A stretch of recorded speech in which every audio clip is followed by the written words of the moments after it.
பொண்ணுங்களோட சேஃப்டியை பற்றி அதிகமாக பேசுகிற இந்த சொசைட்டி கிட்ட ஒரு கேள்விங்க. ஆம்பளைங்க சேஃபாக இருக்கிறாங்களா? உமன் சேஃப்டி, உமன் எம்பவர்மெண்ட் இதுக்காகன்ட்டெல்லாம் வச்சிருக்கிற லாஸை மென்னுக்கு அகேன்ஸ்டாக யூஸ் பண்ணுறது எந்த விதத்தில் நியாயம்? உமன்ஸுக்காக நிறைய சட்டங்கள் நம்ம சிஸ்டமில் இருக்குது. ஆனால் அந்த சட்டங்களை எல்லாம் மென்ஸுக்கு அகேன்ஸ்டாக யூஸ் பண்ணுற சிச்சுவேஷன்ஸ் நம்ம நிறையவே பார்த்துருக்குறோம். அந்த மாதிரி ஆனதில் இன்னைக்கு ஒரு உயிர் எழுந்திருக்குது. அவங்க பேர் தான் அத்துல் சுபாஷ். அத்துல் சுபாஷ் அவங்களுக்கு 2019 நிக்கிதா அவங்க கூட கல்யாணம் நடக்குது. இப்போ அவங்களுக்கு 4 வயசில் குழந்தையும் இருக்குது. கல்யாணம் ஆகி கொஞ்ச நாள்லேருந்து நிக்கிதாவும் அவங்க ஃபேமிலி மெம்பர்ஸும் சேர்ந்து சுபாஷ் கிட்ட கண்டினியூஸாக காசு கேட்குறதாவும், அப்புறமா லம்சமாக ஒரு அமௌண்ட் கேட்டப்போ சுபாஷ் தர முடியாதுங்க சொன்னதுனால பிரச்சனை ஆரம்பிக்குது.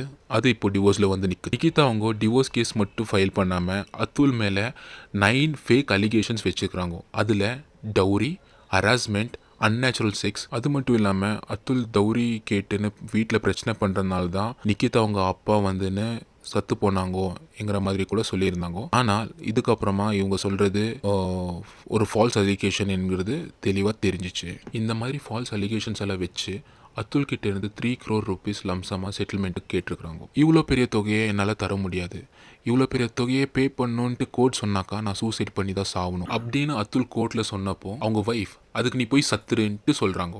இதை கேட்ட ஜட்ஜ் உட்காந்து சிரிக்கிறாங்க. இது மட்டும் இல்லாமல் அத்துல் கடைசியாக எழுதின லெட்டரில் இந்த ஜட்ஜ் கரப்டட்னும் இவங்க செட்டில்மெண்ட்டுக்கு 5 lakhs கேட்டதாகவும் சொல்லியிருக்கிறாங்க.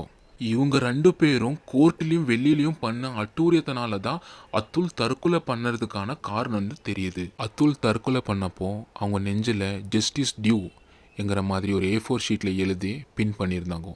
அவங்க எழுதின லெட்டரில் அவங்க பாடி கிட்ட அவங்க ஒய்ஃபோட ரிலேட்டிவ்ஸோ வரக்கூடாது என்றும், அந்த குழந்தையோட கஸ்டடி வந்துன்னா அத்துலோட பேரண்ட்ஸுக்கு போகணும், ஜஸ்டிஸ் அத்துலுக்கு கிடைக்கலனாக்கா அவங்களோட ஆஷஸை ட்ரைனேஜில் கறிக்கணும்ன்ட்டு கேட்டிருக்கிறாங்க. இந்த மாதிரி அநியாயம் பண்ணுறவங்களுக்கு என்ன தண்டனை கிடைக்கணும்னு நீங்கள் நினைக்கிறீங்க? அத்துலுக்கு நியாயம் கிடைக்கணுன்ட்டும் அவங்க ஆத்மா சாந்தி அடையணுன்ட்டும் நாங்கள் கடவுள்கிட்ட வேண்டுறோம். தேங்க்யூ.